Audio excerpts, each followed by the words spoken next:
Welcome to Steth-a-scope, where we take a deeper listen under the surface of medicine and life. I'm your host, Tejashree Sai, and here we talk to doctors and medical professionals about the cases that shaped them, the decisions that humbled them, and the life lessons they learned outside medicine. It's not just about medical facts, it's about every heartbeat that works behind every decision.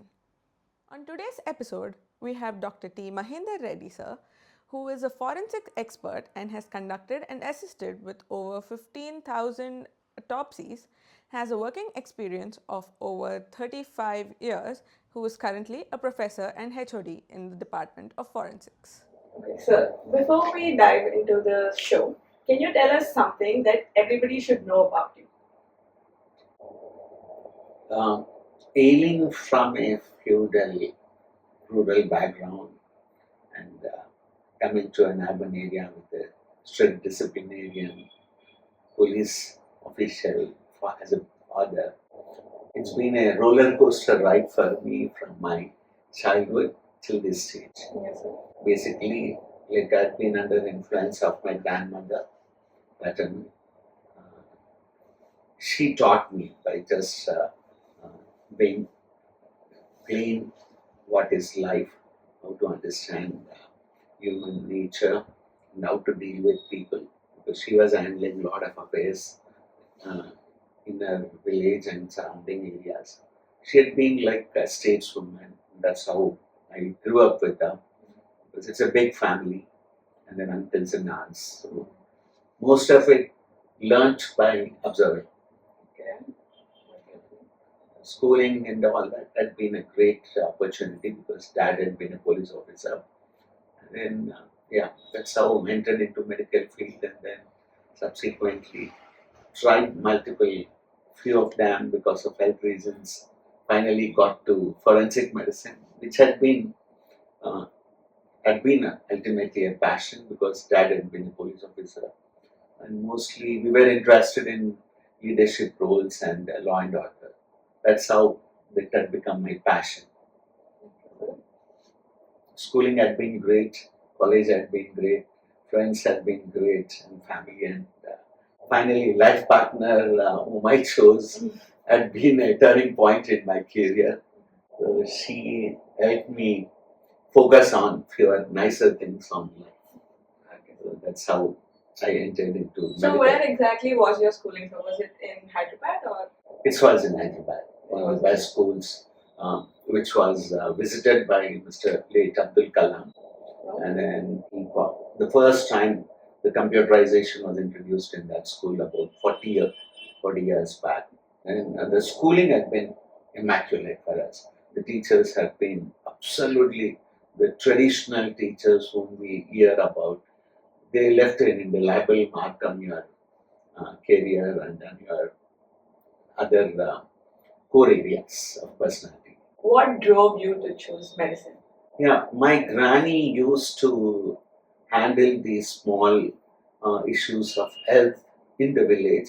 So a lot of women used to visit her because she was street smart. She was able to understand small issues, more likely in women issues, and generally also whenever people used to turn up. And then being a big family, I being the eldest, and then sister was immediately within 2 years. I had to go back to village.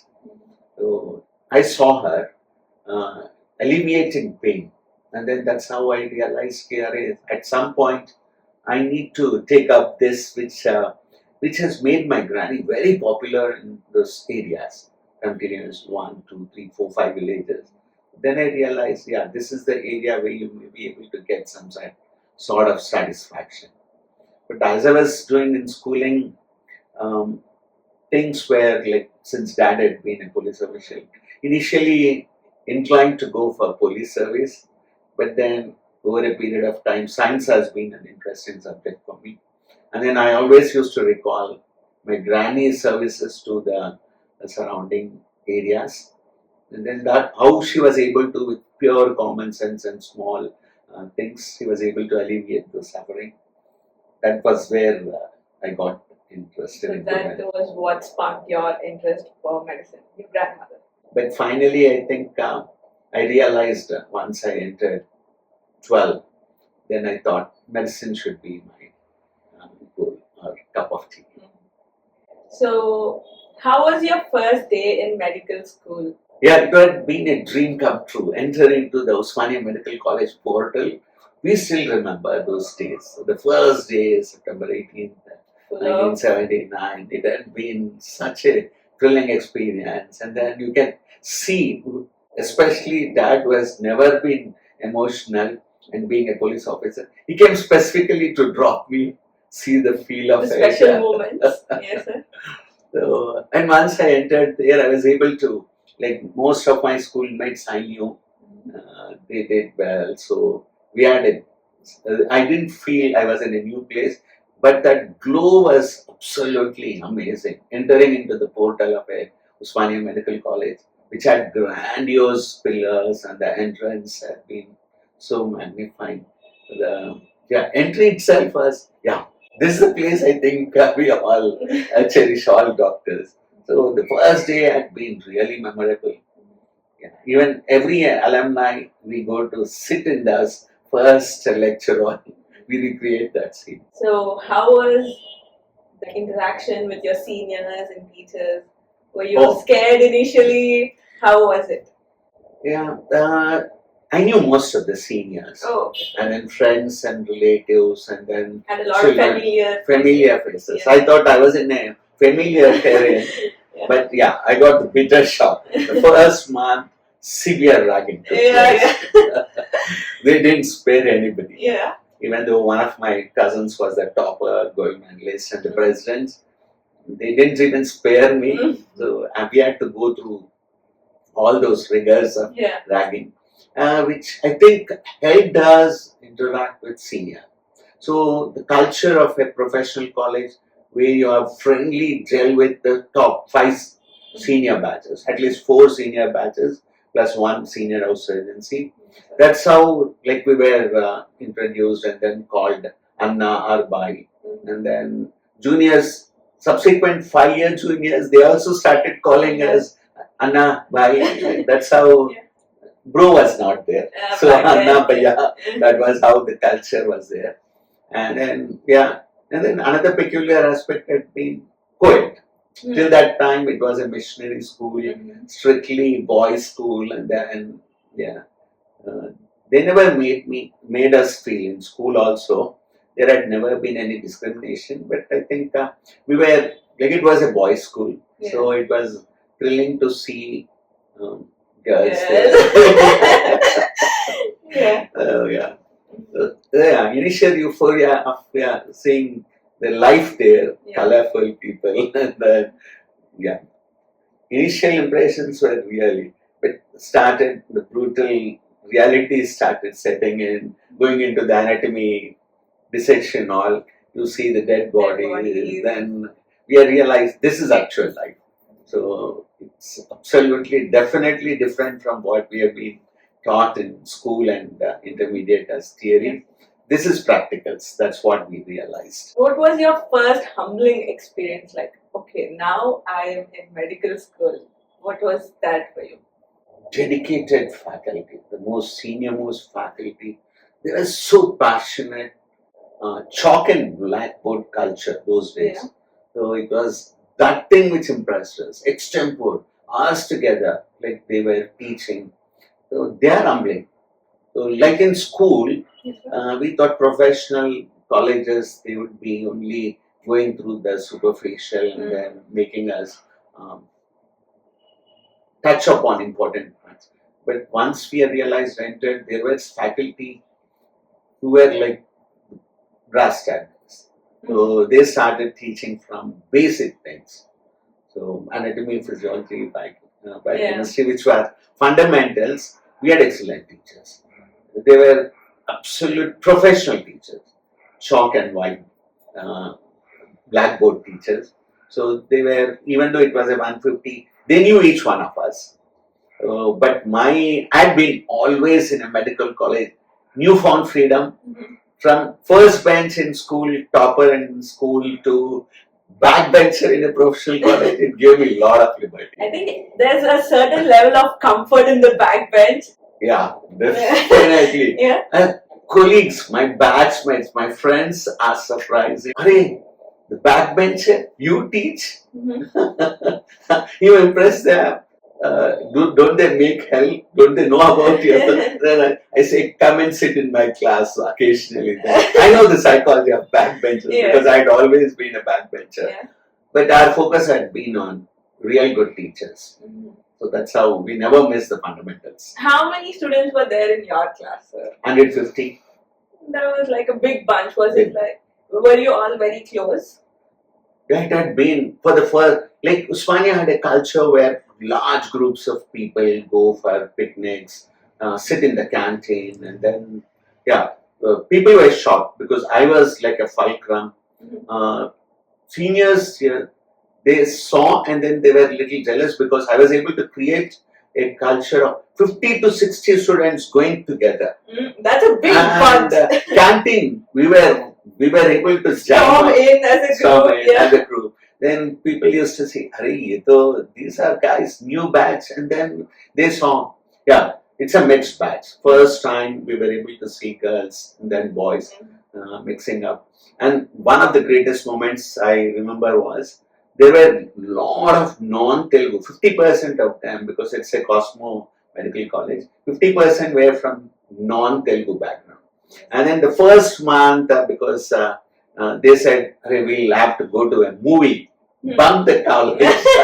The thrill of first year. Shankarabharanam, the musical, Telugu musical. That was the first time I arranged for tickets, went to them, then movie theater. That was still rush. And then when we said medical student, that manager came out, how many tickets do you want? So 60 of us went there. But I just had to, because I had to rush back because I never went into theater. The only movie which I saw in my school days was, still I remember, Sholay, in a theater. Okay, sir. I had an opportunity to go to Shankarabharanam, but since we were falling short, so I opted out. I gave it to the other friends. That was how I'm still the leader for that batch, 79 batch. I'm the alumni president for the past 30 years. So that inculcation of getting people together. So it was a mixed bag in medical college, where people coming from rural background, they were utterly amazed with the English speaking guys. So, and some of them were real good sportsmen, some of them were pure academicians. So it had been a mixed group wherein I had to amalgamate all of them together. So there were really hardships, there were some sort of misunderstanding. But in a year, I was able to, like majority, because we come from different my group. So group had been good. So English mediums, not that they were great, but they were easy to gel with the other people. So because I also hail from rural background, so it had been a very easy task for me to integrate. So I had been like the thing which had been aspiring. So it automatically came to me. Yes. So I started enjoying that also. Yes, sir. And that was the reason also probably seniors thought, this guy is creating, so let us do the nastiest ragging on him. So I was caught. But they became my best friends, guides, and then they were there for me throughout my career. Even today, wherever I go, I see them, they still recognize all those top guys or seniors whom we see it in corporate world. Apart from gaining a lot of knowledge and skill, interpersonal relationships, especially in government medical colleges, maybe that helped us to interact. So the culture of easily recognizing networking had been there. Wherever you go, we know that guy. You ask anybody, Konsa batch kya? 79. Oh, we all know your batchmates. Oh, yeah. And then we recall, that batch had this group of people. Rarely have I had a better experience in a professional medical college. So, even though there were not many classes in a convent college, our time was spent in the canteen or in the corridors. I think movies show less than these real aspects. Yes, sir. So whenever there had been a class, we used to go, then barge in, and then campus was like our adda. Mm-hmm. Were you living in hostel or? No. I was a day scholar from day home. scholar. Yeah. My home was very near. Okay, sir. And I also had the rebellious streak started from there. Everybody was a little apprehensive about traveling. So people used to come either in buses or two-wheelers. Very few used to come even in 70s by car. Mm-hmm. But I created a ripple. I was able to impress another of my colleague mate. We will start going on cycle. So that was how we were the only guys till I remember. Two guys for 4.5 years we went by bicycle, which was not far off. That's 7 kilometers from where we stayed. 7 kilometers is not close, sir. Those days, yeah, they are very roads were good, and then we traveled. We made it. So people still think these are the guys. Yeah, they used to come on bicycle. That's how you remember us. But we thought we could be able to impress others, but nobody took the cue. So then we just said, yeah, we'll continue doing that because we enjoyed it. So I remember you joking in class that now people call me Murdon ka doctor and something like that. So can you tell me why did you choose forensics? Maybe accidentally. So what has happened was during that interim period when Telugu Desham came, that was the time when N.T. Ramarao popular. He wanted to have a separate health university. Okay. So medical colleges were under respective universities like Usmania, Rangaraya, Andhra University. And so he said, I needed a separate health university. So he disbanded all the universities, disaffiliated. He started the Health University in Vijayawada, University of Health Sciences. But by the time they were able to create a question bank, conduct, and that was the year when we were house surgeons. So they didn't gear themselves to conduct an entrance. So we were left with no entrance for 2 to 3 years. I think that was the most fortunate batch of entire AP. We had only 9 medical colleges then, entire AP.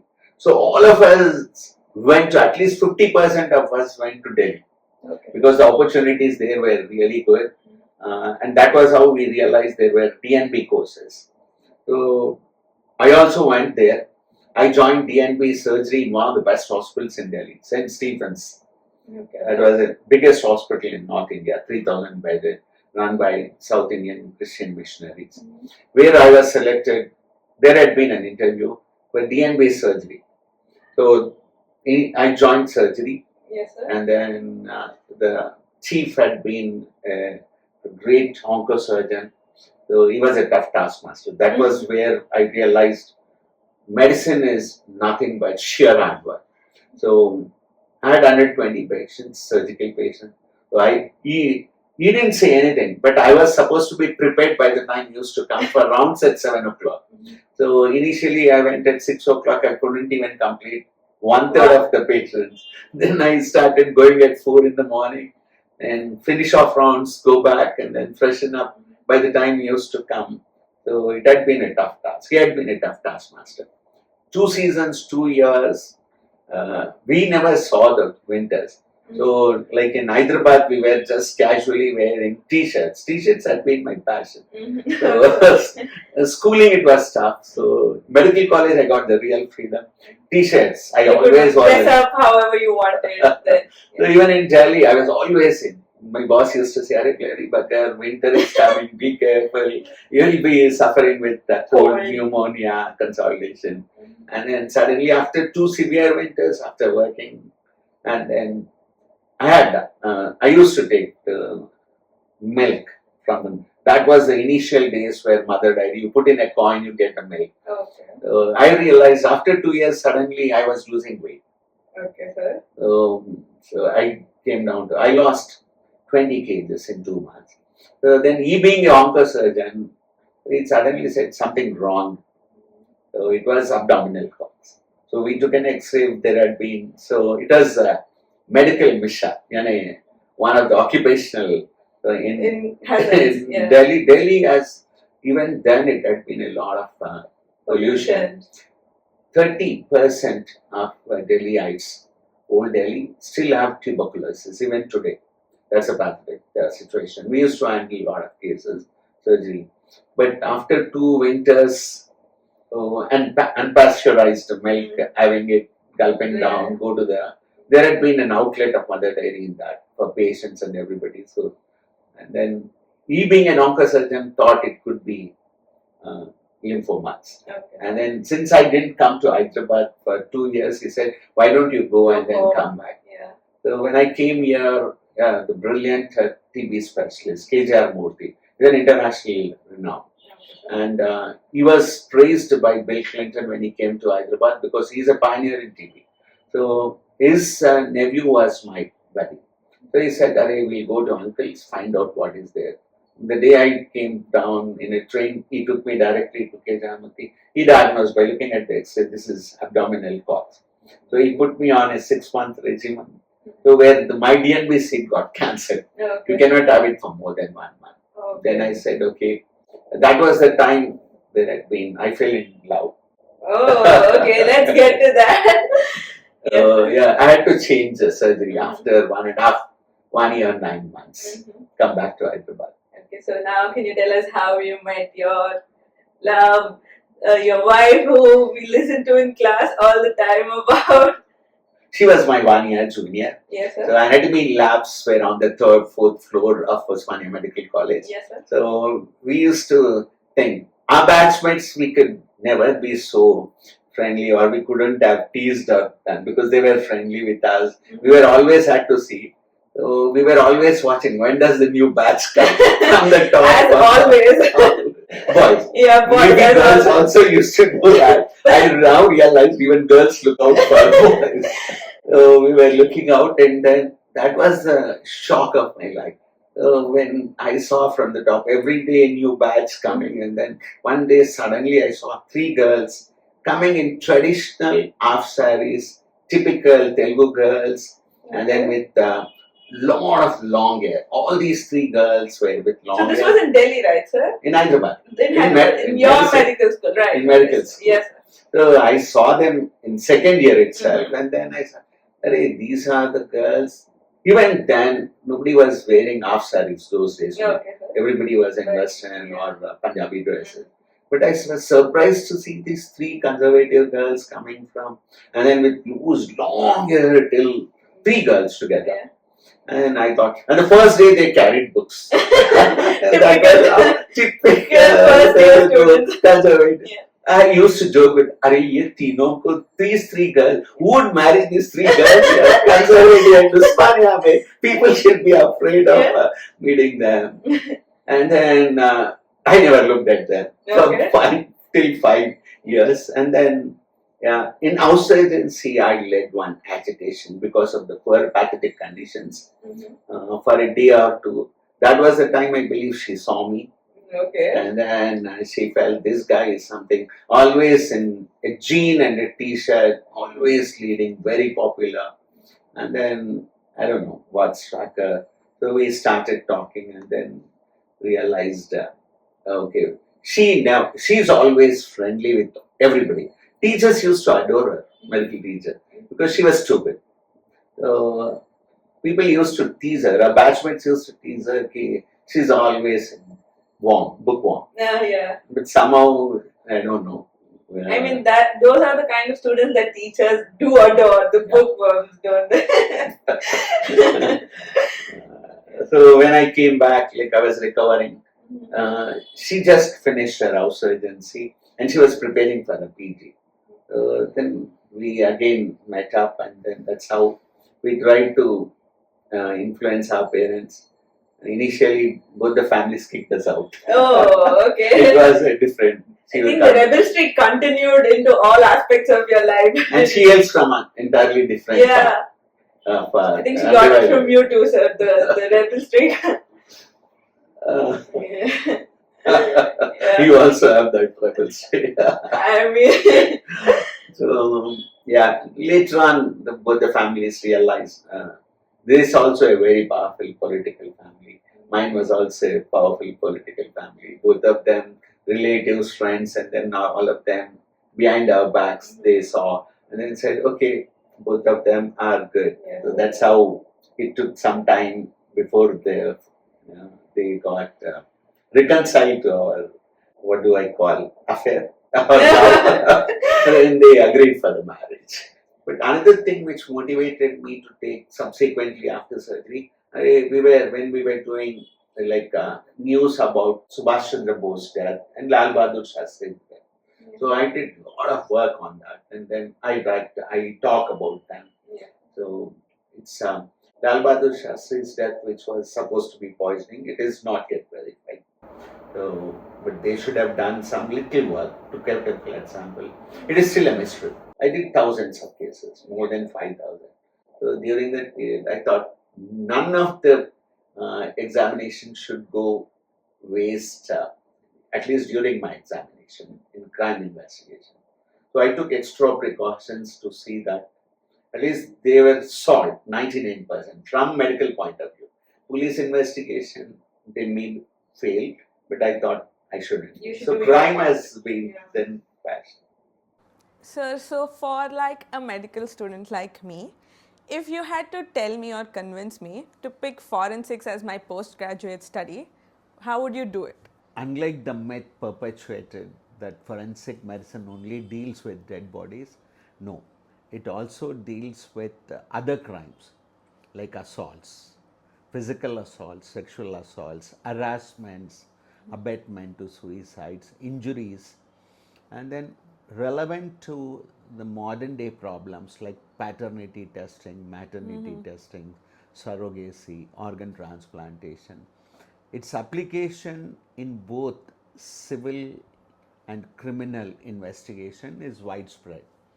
So we can, as a forensic medicine branch, dealing with helping out the criminal justice system in both civil matters and criminal matters. You need both the skill of a medical doctor with some compassion towards justice, and then you put your knowledge in helping out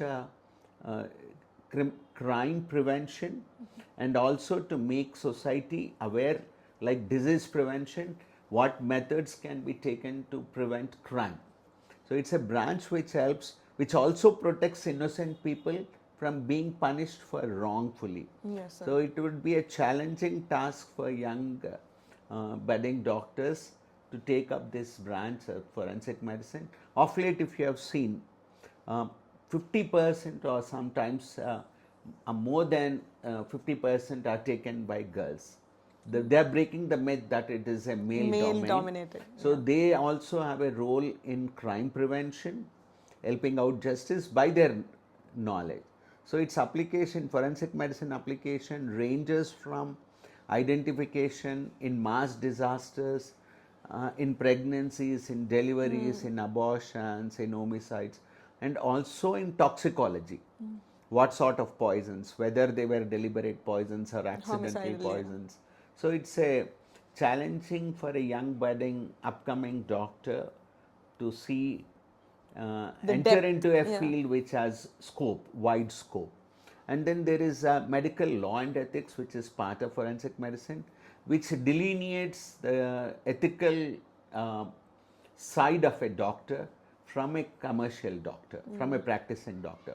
That is what the empathy and the true doctor can help in deciding the medical ethics. They can be part of medical ethics administration, controlling the ethical part, the empathetic part of the medical profession. So it has a wider implications. A new concept called as a forensic auditing, where the treatment protocols, are they correct or not by the doctors, by the hospitals in the age of commercialization and capitalization. We have this branch of medicine can be the safeguards of The future. ethics, medical ethics. So their utility in cases of dilemma, when there are no relatives and emergency surgery has to be done, and medical ethical specialist has to give clearance for these things. Okay, sir. All hospitals are asking for ethical committees, which are the purview of forensic medicine specialists. So in deciding, even in cases of suicide, what led to the new branch of forensic psychology or psychiatry. It also helps in understanding who are the victims of these violence, who are the people, which group of people suffer, they are assaulted or they are murdered, and which are the perpetrators. So if your medical knowledge helps in coming to find out the perpetrators and the victims. So when we teach at postgraduate level, we want our postgraduates to go to the scene, reconstruct, talk to the relatives. That's allowed. So we go to the scene, we reconstruct, we talk to the parents, we interview the investigating officers. They show us everything, even the top secret documents which are privy to information which they have culled from the families. They show it to us, which they don't keep it to the judiciary, but they show it to us so that we reconstruct. We give it. So there are a lot of, unless we are little careful, unless we, one of that part, reconstruction and then saying whether it is natural or unnatural, whether it's suicidal, you need a little more training. Most of it, forensic medicine, has to do with little common sense. A lot of I observation. always say, yeah, you need at least 50% of common sense, because anybody can say, like, my attendants used to say, sir, these are injuries, road traffic. Simple. So even anybody, layman, can say simple things. But how do you reconstruct? That is where your common sense, your knowledge, and then good number of experience. Yeah, experience counts in forensic medicine. You need to do a lot of. So for that matter, I would say medicine, the experience gain never goes waste. My surgical training in Delhi helped me reconstruct a lot of things. Pathophysiology, especially in surgery, healing, destruction of structures, bleeding, all that helped me in reconstructing. So I can definitely say, today I'm in a position where I can just say, by looking at a dead body, photographs, give me good number of photographs. That is part of our examination. Yes. So we have to decide which photograph is important, which is relevant, which photograph with some mark gives us information. So it is sheer, like in any other medical field, it is observation, interpretation, that is analysis, goes a long way in medical profession. And in forensic medicine, you need to be little lateral thought. So you need to look from the criminal angle to rule out whether there is any crime involved. So you need little more common sense, little more worldly experience. So I always say, undergraduate at undergraduate level, only 5 countries in the world, Southeast Asian countries, teach forensic medicine at undergraduate level. Nowhere else is forensic medicine taught in medicine, MBBS level. It's a super branch of pathology. So probably these countries, because of less education, less information, because of the crime, different nature of crime, this has been introduced. So, in your career of all the cases that you've seen, what is the one case that will intrigue you for your life? Yeah, Pratyushas, which has been there in the recent news, one of the upcoming popular Telugu actress. She was coming from a small family background, poor, but she was good looking, she was making good headlines. And then she fell in love with a boy in her intermediate days. They continued to go together. She became successful. Boy had been from a rich background, real big landlord family, billionaire family. And then the boy's family didn't Was not okay agree. with the girl. So they thought they'll commit, or they wanted to pressurize. That's how for her to end her career. career. Both of them took cool drinks and then mixed, and then so they wanted to scare their parents, and then they went to the hospital. But unfortunately, the girl died and the boy survived. A rich boy, a poor girl. So she died. And then there are politics. The boy comes from the ruling party family member. So that's how the take-home message is teenagers infatuated. So if the first if they don't have good background or a good caring family, they fall easy prey. Boys and girls fall easy prey for good, nice talks when the ambience at home is not good.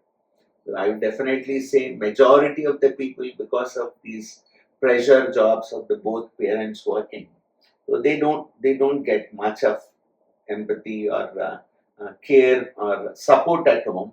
So they don't even talk to their, I've seen. So that is the time, young age, 13 to 18, a teenage group where probably once somebody talks to them nicely, boys and girls, they fall for that. Yes, sir. Not looking at the background, Yeah. not studying. So even though they're smart, still Gen Z also, as I realized, they fall for these small, affectionate words, superficial gifts or small talks, which is, I think, very bad. They should be little careful. They should always go out with tentacles and then study the opposite people. How do you think we can prevent it now, sir? Whereas Gen Z is like always on social media, there's like so much exposure for them. I always, that's the biggest, WHO has now clarified it as designated social media as the biggest disease in the world. So they've classified it as a disease, obsession under psychiatry. So you need to be parents, relatives, friends, especially teachers. Teachers are not in a position. When we confiscate, especially where in my previous institute, I laid down rule that the cell phones should be confiscated, and then rigorous punishment for people carrying into the classrooms. Resistance has come from the parents. Parents, I think, should look at small changes in their children. So they should be very, very careful. And then I think parents should change, not the Gen Z. They need to understand this new generation, wean them away, allow them to utilize this beautiful technology, but it has 99% of negatives. Its parents should be able to pick up small cues where their children are going. So it lies in the hands of parents. None of the parents, today's parents are prepared for parenting. I can easily say it. When I talk to the parents, I've been a dean in the last, so I was like literally student affairs dean for the past 3 decades. Deccan, Usmania, Gandhi, Kamini, Nina. So all these places, parents used to come and talk to me about them. So I used to tell Kim, it is your mistake. You are not able to keep abreast, not able to interact, not able to talk it out openly. Transparency is missing from your side. I think parents in the last 20, 30 decades, they are not prepared for parenting. So it is, I would say, they are also equally responsible. I think the millennial parents, sir, they are way more into the old customary style of parenting. They don't understand their kids. 100%. That's what I tell you. Yes. They muck up. I have put a word saying that the parents muck up the children's career and life by their untrained parenting style. Parenting. I think that's how their parents were, and that's what they've learned over the years. How parents should be. Millennial parents always say we are sandwich generation. I have a tough time convincing them. No, we are the best generation. We are the best parents who were able to understand us. We had brilliant children, but we were not prepared for parenting. So I would definitely have differences with a lot of my colleagues and my millennial batchmates and others. But I think definitely I would say, and then the new father-mother roles have, for us, even for me coming, I never was allowed into a kitchen. But my customary parenting, how it was. No, but my wife made sure that I gradually transform myself from that feudal to sharing all these things. So we brought up our children, both son and daughter, to be equally like. I think, parents need to, first before marriage, they should have lessons about parenting. I would definitely say. Because they are backing up. Yeah. The children are I always would joke, they didn't take our permission to come into this world. It is, we need to that is be something. prepared for that. Yeah. So, in all of the autopsies and all of the medical cases that you've overseen and all of the criminal proceedings that you've attended, what is something that could have gone another way but went another way? Yeah, there were quite a good number of cases where presentations on the body give out one impression, but the background history, what we call as artifacts, medical legal artifacts.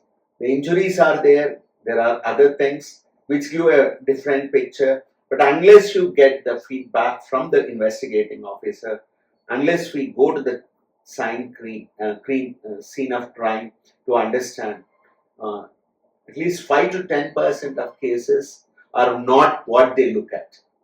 So at face value, they don't turn out to be either murders. What we initial impression, it's a big say. One time, it was my granny's native village affair. It was a middle-aged couple, and then during one of those rain days, and then when there was no current, they had a fight. Husband and wife had a car, and then what has happened? Husband just pushed her. She touched the table, edge of the table, and then she fell completely slumped. And then he thought she's dead. He tried to wake her up. She was definitely unconscious, and then she was not moving. So they went to the nearby, it was dark. So they suggested we'll recreate a scene because it was dark and it was raining. They had lamps those days. So we'll burn her and then we can say that she fell in the dark, and then they were able to go to my granny, and then granny said, "Arey, unintentionally they did it." But I was able to prove that it was burns which has led to the death, not the head injury. She was alive. She was so deeply unconscious, they were not able to appreciate in the darkness. So they thought she's dead, and then they burned it up.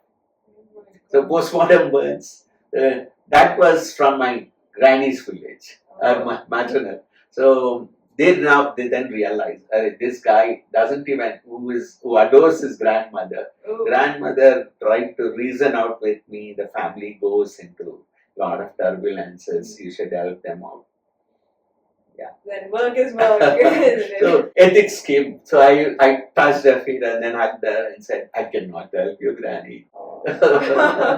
She was understandable. Yeah. So she is a mature lady. So she didn't have any grounds. Can you reconstruct one homicidal case that you worked on for us? Quite a good number. The last 5 years, everybody, police officer, every relative, seniors were not interested because they are complicated. I was asked to do only homicide postmortems. Okay, so that's interesting. So once I got promoted as president, so nobody does that. They delegate it by rotation. They go. So any sensational case, we are supposed to you go there and then do that. Yeah, those Jubilee Hills bomb blast case. Even though there were 19 deaths, so 3 of the faculty did. I was not on duty, but one case was somehow missed, and then last minute I was called to do that. So when the 18 postmortems were done by the colleagues, they gave up. The sustained interrogation when they had to go to the court, and then the bomb blast perpetrators engaged the best of lawyers, around 21 of them. So they were able to demolish all my colleagues' evidences. I did few work on these bomb blast cases. So I meticulously, for one particular case, I collected every material, the chemical scraped from the dead bodies, collected it in the papers, which was not. And then I was able to prove that it was an RDX material. So when every other professor confessed to it, could have been even not bomb blast because there was no chemical. They didn't preserve it. So I do meticulous work. I've recorded there had been a WASN like material, a chemical substance, and then which I took out from the body. So I pursued it, went to the forensics lab, and then that was Jubilee Hills bomb blast case. all those the perpetrators, those who helped, got into. It had been a political faction deaths, which occurred in Akbar, the Alzheimer spillover. I got a lot of appreciation for it.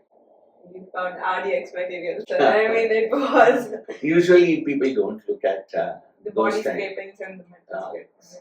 It's a pure textbook description of doing a postmortem, like they do it in West. Unlike, we have disadvantages. In West, they keep the dead body for 1 week, 2 weeks, for a month or 2 months till they are able to find out the exact cause of death. In India, we have to give the dead body within a couple of hours to the To the relative. family. So we have to, whatever information, whatever things we have to do it in that 2 hours. So unlike in the West, we do around, in India, majority of the medical colleges do around 20 to 25 per day. So it is in that period we have to get the material, cut out, dissect out. So simple things like brothers fighting another murder case. One of the brother got suddenly on an impulse, took out a screwdriver, and then he was about to threaten him. That entered the fourth intercostal space. In 1 minute, the elder brother died. So I was able to, it was a clear-cut case of a stab injury directly into the heart. Even though I gave the best evidence, the judge was lenient because it was a fight between two brothers, and then they treated it not as murder, but homicide not amounting to murder. Manslaughter not amounting to murder. So there was no mens rea. There is no criminal intent in that. Like that, I never regretted. So my job was convincingly tell them it is a murder. Yeah. But on compassionate grounds, because there was no mens rea. Mens rea in legal term is a criminal intention to kill. So it was not there. He got a lenient punishment. So what do you have to say about forensic criminology? Forensic medicine basically deals with criminology. Yes, sir. So its application in criminal justice system. So as people think that it is always to catch a criminal. So our job is also to prove a person innocent who has been sometimes, at least in few of the cases, wrongfully detained or accused of a crime which has not been perpetrated. Yeah. Unintentional, so where there are no mens rea, that is criminal intent is not there, accidents do happen. And then few cases where small misunderstanding. I can quote one case where husband was suddenly unhappy because his wife bought a new dress without informing him. And then wife being so sensitive, small gesture on the husband's part of teasing led to her committing suicide, which case I did in a sophisticated, educated family. So we'll be able to understand, appreciate these small things of nuances where people go for rash acts. It had been an unintentional remark probably on the part of an husband. So that is the place where a forensic medicine expert can do a real job. And especially in the light of women atrocities, child atrocities, and female feticide, this branch has a challenging role when women enter or young doctors enter. They take it up as a passion. To prevent all of these crimes to occur, Like when a cardiologist and a doctor chooses cardiology, he is trying to treat cardiology patients. And then his part job is to prevent cardiology problems. He has to educate. So similarly in forensic medicine, the doctor specialist has a role in crime prevention, as also helping out in crime being brought to justice. So it's definitely challenging, interesting.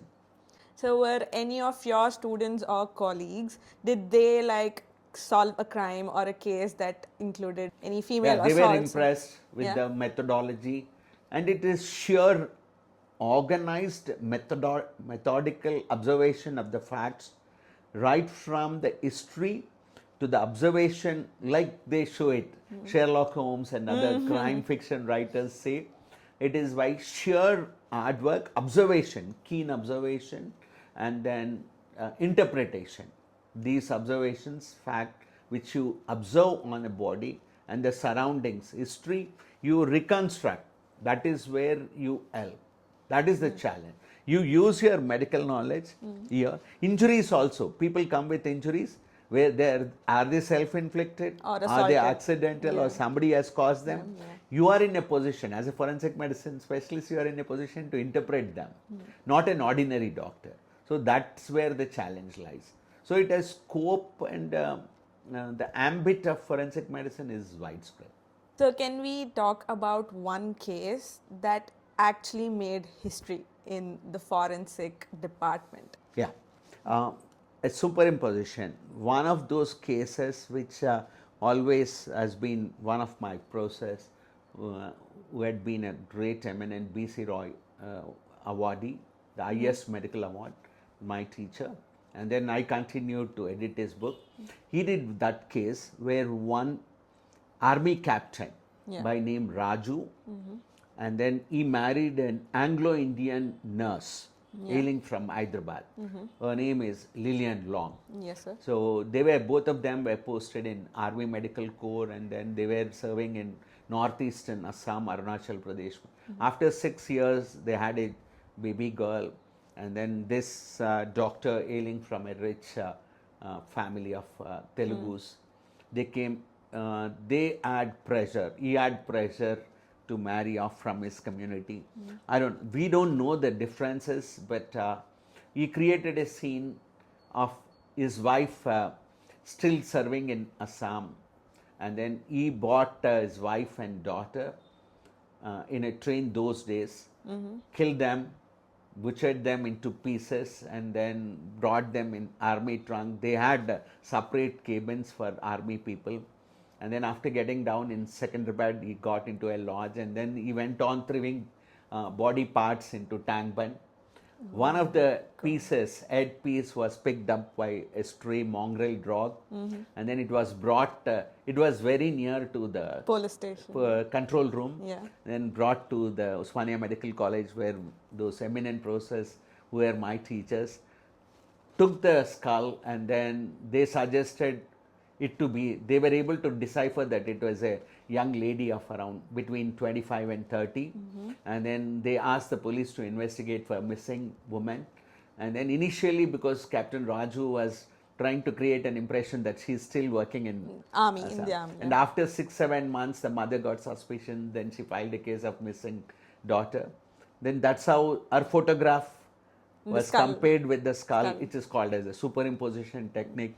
Today, that AI will be able to easily put out the same features, which those 30-40 years back, the superimposition primitive method of taking negative photographs helped in deciphering. It came out as a Captain Raju's case. It's a sensational. It has been recorded forensic journal. Was he accused and punished later, sir? And then when he was caught, because he got so scared, and then his social standing, he went up to the control room, and then he jumped from the building. That was the first time.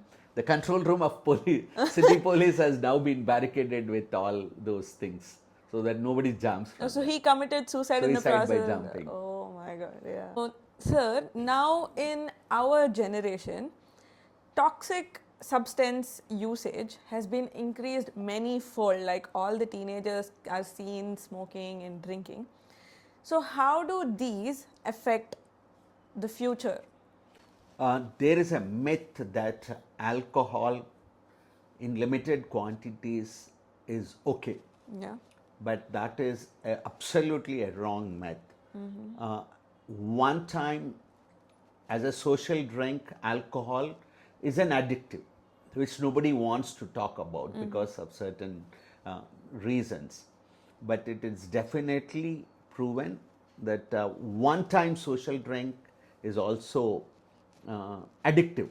So people who are little weak-minded, initially they start taking this, they get addicted, and then it's like a magic drug. Alcohol is like a magic drug. Once taken, if you have seen people, social milieu, it changes the behavior of a person in a social milieu. So if he is in a jovial group, he enjoys, so he goes on laughing. But in a sad moment, that milieu changes the alcohol, the behavior of a person who has consumed alcohol. So it has an effect on his thinking process and the motor activity. So they are more prone for doing irregular, unintentional, unfocused things like accidents or damages. They can cause accidents, or they are so their intellectual focus is completely subdued. They don't realize what is happening or what their actions. They commit murders under the influence of alcohol, or either by their intoxication they cause accidents which are harmful to them. So we treat it as absolutely addictive, and then an addict person under the influence of alcohol is treated separately. It is like similar to a psychiatrically ill person doing a crime. And then coming to the next part, so these abusive drugs, which are called as new drugs, dating or designer drugs, people have become so enamored of this. Every time they want to experiment. So it starts off as a simple thing, like lot of people, movie actors, presidents, including Bill Clinton has confessed that he has taken, he took addictive drug during his college days. So there is a myth that a lot of people have taken it, so nothing happens. But we have a warning here. Experimentation of any of these prohibited addictive drugs, which are called as psychoactive drugs, like pethidine, morphine. We have now so much of chemical combination.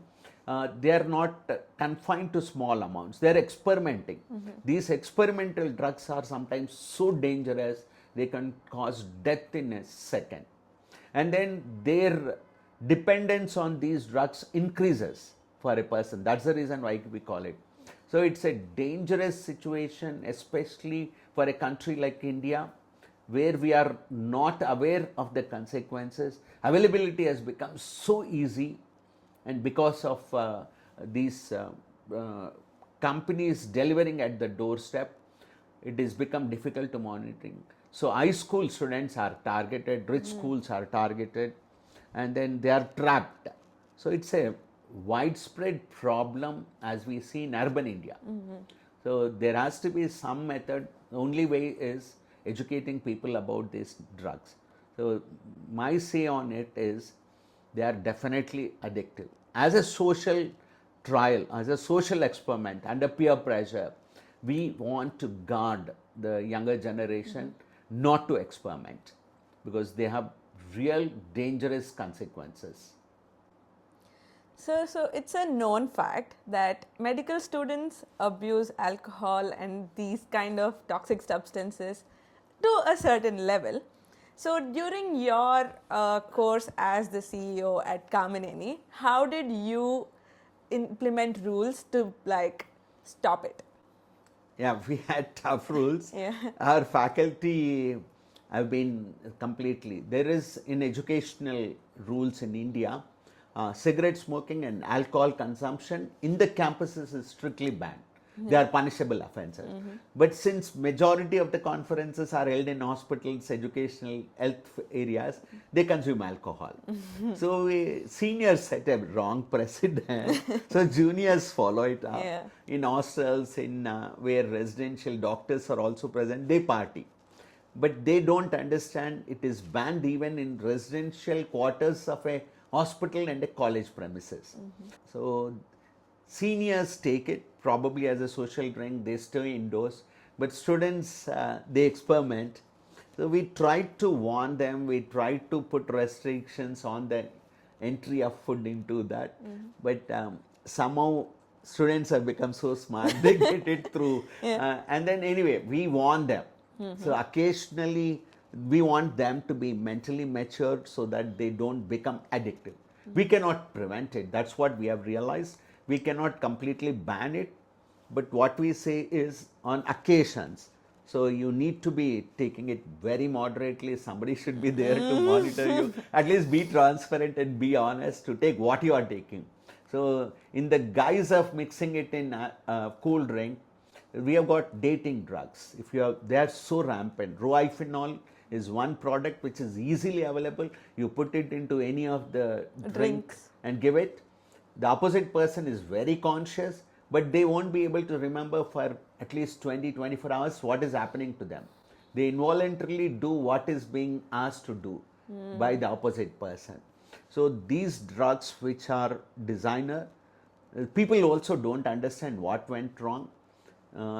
What is being shown in movies, like they don't remember, they are showing very less. But in reality, lot of these things are misused. So what these are called as designer or dating drugs are very, very dangerous. And they will not be able to appreciate what has happened to them in the so we try to put, but it is difficult in a professional college. We can't restrict, we can't physically check. So we have difficulty in monitoring and in controlling. The only way we can do it is we have to educate the consequences, their problems, how it affects, and especially in Indian setup where children are away from parents, residing in hostels, they need outlets of little entertainments. So sports has taken a back step, so they need definitely some outlet, they need an entertainment, they need an enjoyment.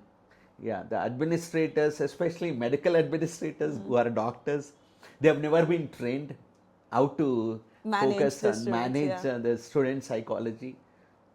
That is where there is a tussle between senior generation and the junior generation. Seniors, I think, have got adjusted over a period of time. They know the consequences. They are able to restrain themselves. But they are not in a position to give a good advice to the juniors. Because they themselves have gone through that. So the paradox. So during your tenure as a CEO, as a professor, how was your relationship with students? Yeah, I started by, I realized it is the faculty, the process who have to, students have realized they are very smart, the smartest generation, this Gen Z. The AI and social media, they observe. They can easily look through the seniors, which the seniors don't understand. They only looked upon the juniors as inexperienced or spoilt brats or immature kids. But we have realized they learn by observing. So I always teach my consultants, my seniors, that they should set an example in their behavior, in their interpersonal relationships, and especially bedside manners. So the students observe them very cleanly. So like our generation, we had excellence. So we used to observe them. What they taught, they practiced. But today, my generation, what we teach, we do. Sometimes we don't even practice. That is where probably we are creating a bad example for them. So they take it. They don't take it seriously, and we don't even have the moral courage to enforce them when we sometimes don't. So I always say it is both hands which have to change and Okay, sir. So now let's move into the rapid fire round. I will ask you some questions and you can be as shortcut about it or as elaborate about it as you would like. So, who was your favorite professor in college and why? My favorite professor had been Professor Steth-a-scope, a biochemistry professor, renowned biochemist.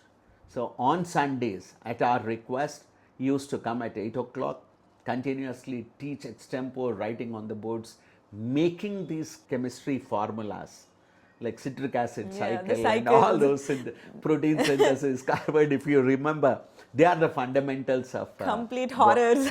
So he made us easy. So he is like encyclopedia in biochemistry, Professor Steth-a-scope. So they are like the ones who gave such a great examples. People used to flock to his classes on Sunday at 8 o'clock. The other person whom I definitely adore was Somaraju, the cardiologist.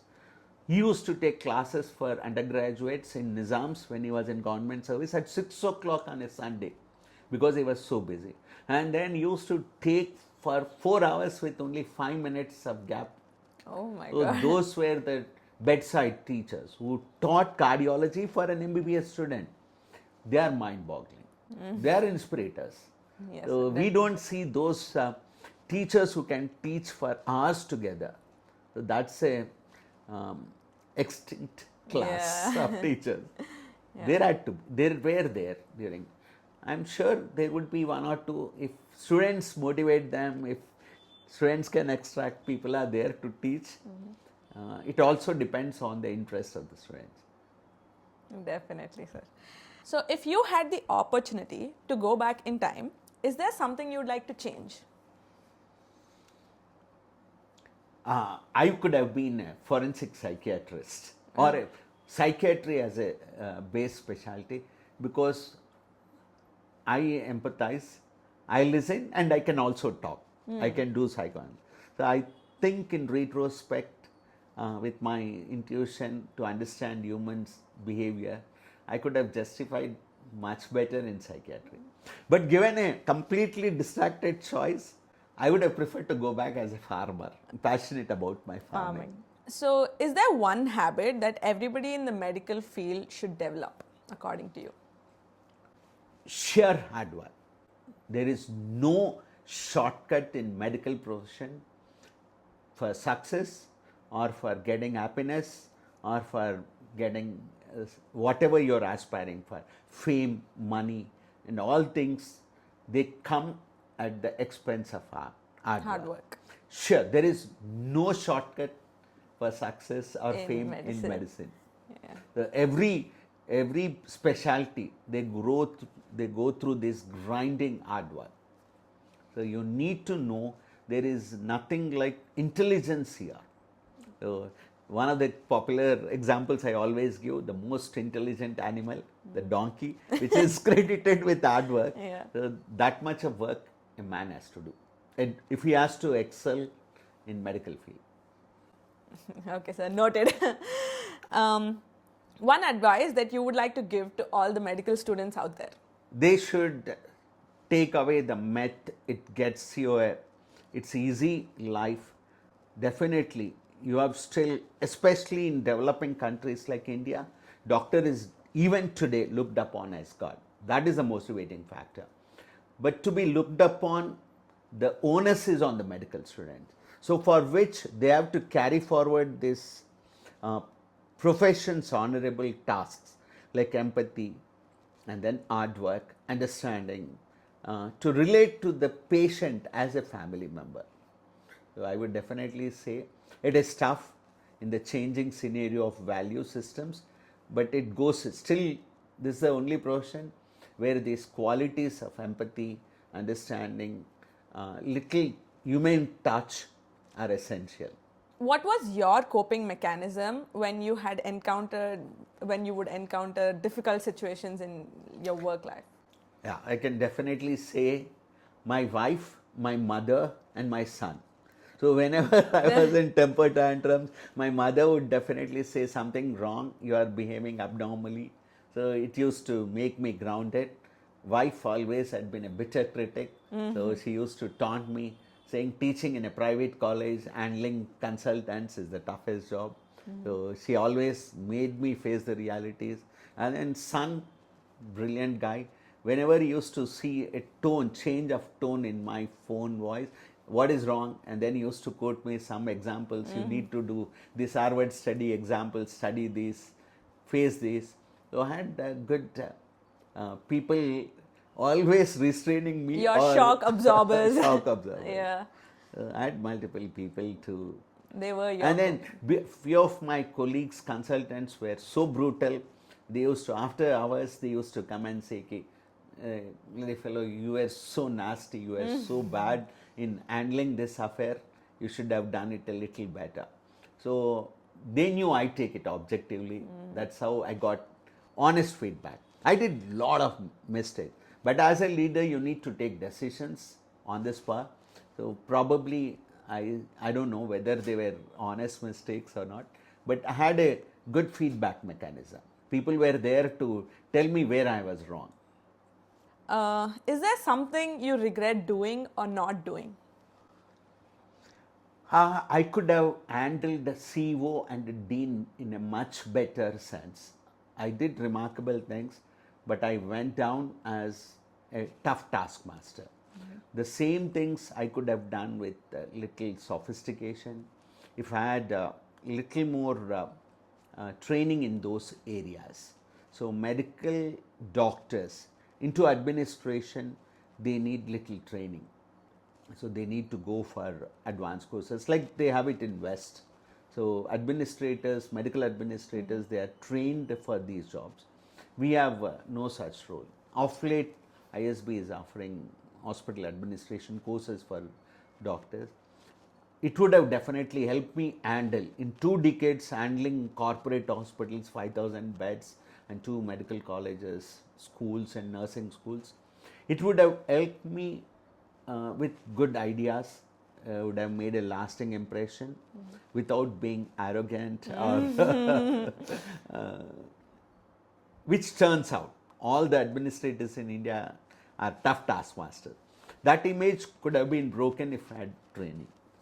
What is something that you had to learn as part of your profession that the textbooks didn't prepare you for? Majority of the medicine, what we have learnt as fundamentals, right from anatomy to pediatrics, gynecology, surgery, they never told us the practical aspect. The heart of practicing medicine was never taught. So they thought, seniors thought, it comes by doing it. Yeah. But we have realized that also can be taught. So that is the difference. So when we were I started for a brief period during the intervening period between surgery and post-graduation, had a practice in the old city. That was, then I realized what I've learned as theory is entirely different from what I'm handling patients. So you need that practical aspect was missing in training. So you learn it. The number of cases you see, the number of patients you deal with, you become little wiser. You become then you know, go back to your basic theory, then you can apply it. That is one area I think which is missing out in our training, in medical training. How do you think we can incorporate it for the future, sir? The Medical Council has done a lot of work in the last 2 decades. They are trying to incorporate like Western ideas, putting analytical, practical things. What is needed for a basic doctor? Like simple IV lines, simple certificate writing. What is needed? What is the basic fundamental things like taking blood pressure, putting an IV line, checking for the abdomen, checking for the other syncopial general conditions, which they need to know as a practical first aid measures. If a person falls down, sustains an injury, practical aspects are now being taught as a Part of the curriculum. Yeah. Competency based education.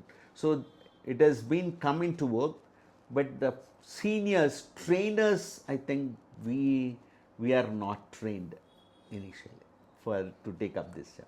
What is the one bottom line that you would like to conclude the episode with? Unless you have an attitude and aptitude for medical profession, don't enter. Even in the middle, I would definitely say for the young budding the students as well as to the parents, please make sure, unless they have both, they should have an attitude and an aptitude to be in the medical profession. Otherwise, even if they have completed 2, 3, 4 years, even if they have done medicine completely MBBS, don't push them for post-graduation. Let them take up other fields. I think that's a really good piece of advice for the budding students, all the NEET goers and all the medical students, sir. Thank you so much for your time. We really appreciate it. Hope Thank you, Teja. It had been a pleasure. That's it for today's episode of Steth-a-scope. Thanks for listening. If you enjoyed us, hit subscribe and leave a review so other curious minds can join us. We'll be back soon with another story, another lesson, and another heartbeat behind medicine. Until then, keep looking deeper.